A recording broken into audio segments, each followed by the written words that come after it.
한 주간 동안도 평안하시는 줄 믿습니다. 오늘 수요일의 공감 함께 나누길 원하는 말씀은 시편 147편 12절 20절 말씀, 바로 오늘 큐티 말씀입니다. 성경이 기본적으로 말씀하고 있는 것은 하나님이 열면 닫을 자가 없고 또 하나님이 닫으시면 열 사람이 없다, 이렇게 말씀해 주고 계시죠.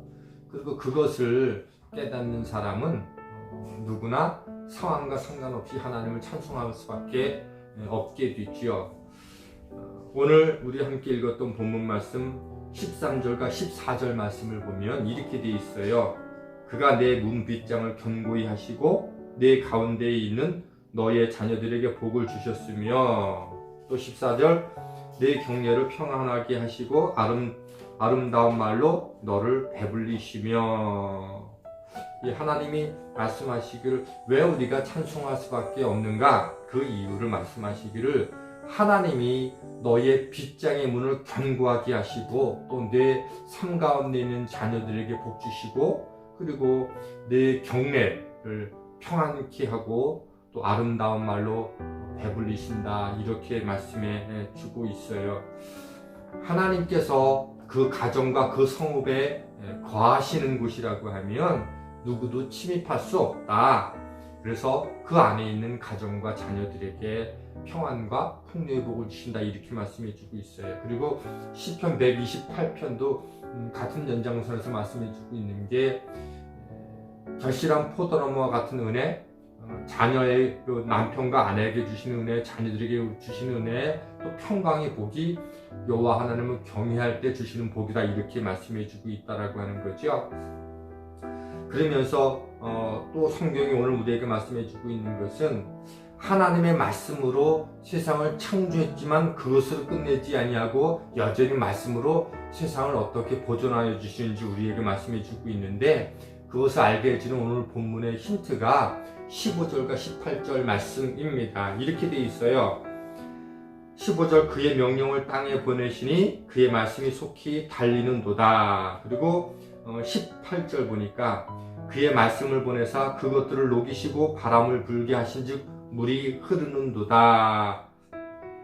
무슨 뜻인가 하면 하나님께서 말씀으로 일하고 계시다라고 하는 것을 우리에게 증거해 주고 있는데, 하나님의 생각은 말씀으로 표현되어지고 그 말씀은 신속하게 시행한다라는 거예요. 그래서 성을 둘러싼 그 자연도 하나님이 말씀으로 통제하신다, 이렇게 말씀해 주고 있는 거죠. 하나님이 말씀하신 그 창조된 이 자연 세계에 이 말씀이 전달되어지면 만물은 하나님이 명령하신 대로, 말씀하신 대로 그대로 움직인다는 거예요. 그래서 성경은 이렇게 해주고 있어요. 16절 보니까 눈을 양털같이 내리시고 서리를 재같이 흩으시고 우박은 떡 부스러기 같이 뿌리시고, 이것을 또 누가 추위를 능히 감당할 수 있겠느냐, 이렇게 말씀하시면서 18절 뒤에 보니까 그 모든 것들을 녹이시고 바람 불게 하셔서 물을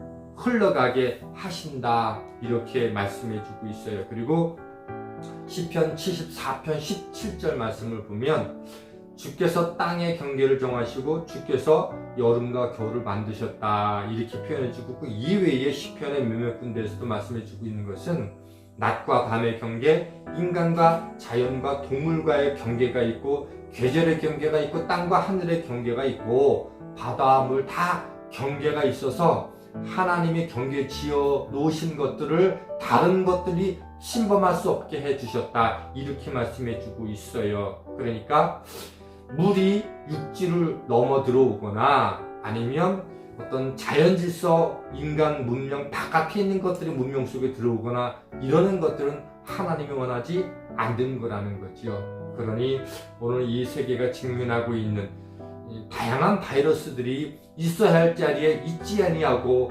경계를 뛰어넘었다라고 하는 것은 하나님이 그 속에 표현하시고자 하는 영적인 사인이 있다라고 하는 것들도 기억할 필요성이 있다는 거죠. 이 말씀을 가만히 묵상해 보면 하나님이 명령하신 말씀의 통치권이 미치지 않는 곳이 없다. 인간이 살아가는 삶의 영역, 그리고 자연계 모든 영역 속에서도 하나님의 영역이 있다라고 하는 것도 우리에게 보여주고 있어요. 그러면서 깨닫는 것은 우리가 내 삶과 공동체의 평안을 지키기 위해서 오늘 내가 할 수 있는 최고의 선택은 하나님의 말씀 앞에 내가 들어가 있어야만 되고, 그 말씀 앞에서 내가 무엇을 순종해야 할 것인지를 묻는 삶이 가장 중요하겠다라는 것을 첫 번째 말씀을 통해서 깨닫게 되고요. 그러면서 함께 생각해 보게 되는 것은, 이 계시된 말씀을 받는다라고 하는 것은 세상에서 하나님의 백성만이 가지는 특권이라고 하는 거지요. 하나님의 말씀의 특권을 오늘 성경은 이 19절 20절 말씀을 보면 이스라엘 백성들에게 주셨다 이렇게 말씀해 주고 있어요. 19절 보니까 그가 그의 말씀을 야곱에게 보이시며 그의 율례와 규례를 이스라엘에게 보이셨도다. 20절 어느 민족에도 이와 같은 일을 행하신 적이 없다 이렇게 말씀해 주고 있습니다.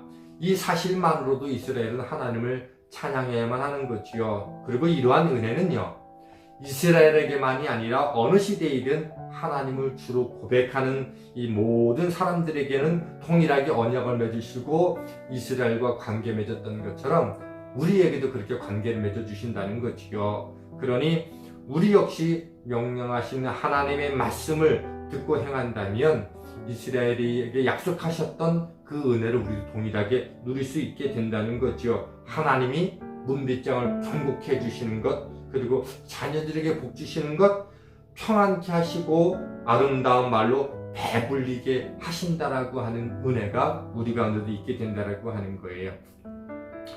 그러나 기억할 것이 있죠.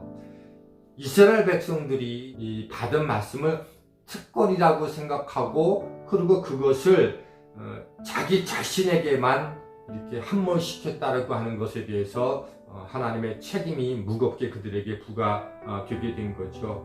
오늘 우리가 하나님의 말씀을 받았다는 사람들이 이 받은 것만큼 행함으로 옮겨지게 될 때 오늘 그리스도인의 정체성과 또 생명의 근거를 확인하게 된다고 하는 거죠. 오늘 우리도 역시 하나님을 찬양할 수밖에 없는 수많은 이유들을 하나님 허락해 주셨던 것처럼 이스라엘 백성들이 걸어갔던 그 실수를 반복하지 않고 우리가 말씀에 순종하고, 그리고 매 순간순간 속에서 하나님의 말씀을 가졌다는 것이 얼마나 큰 특권이고 축복인지 이것을 우리가 기억하는 삶은 너무도 중요하다고 하는 거죠. 그래서 매일 말씀을 묵상하고 주의 종을 통해서 주시는 말씀을 듣는 것, 내 안에 성령님께서 하시는 음성에 날마다 민감하게 반응하는 일은 너무도 중요하다는 거죠. 그럴 때 우리는 오늘 말씀에 있는 것처럼 하나님을 온전히 찬양할 수 있게 되는 줄 믿습니다.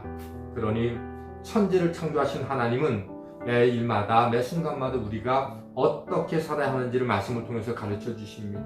내 안에 내주하시는 성령님은 삶이 막혀있을 때 어떻게 뚫고 헤쳐나가야 할 것인지를 가르쳐 주시고, 삶이 피곤하고 지칠 때, 예상치 못한 문제로 무너질 때 위로해 주시고 힘 주시고 다시 일어날 수 있도록 용기를 주신다는 거죠. 이 모든 것은 하나님이 말씀을 통해서 우리에게 주시고 우리가 그 말씀을 묵상하게 될 때에 오늘 우리에게 임하는 하나님의 축복의 말씀인 줄 믿습니다. 두 가지를 기억했으면 좋겠어요.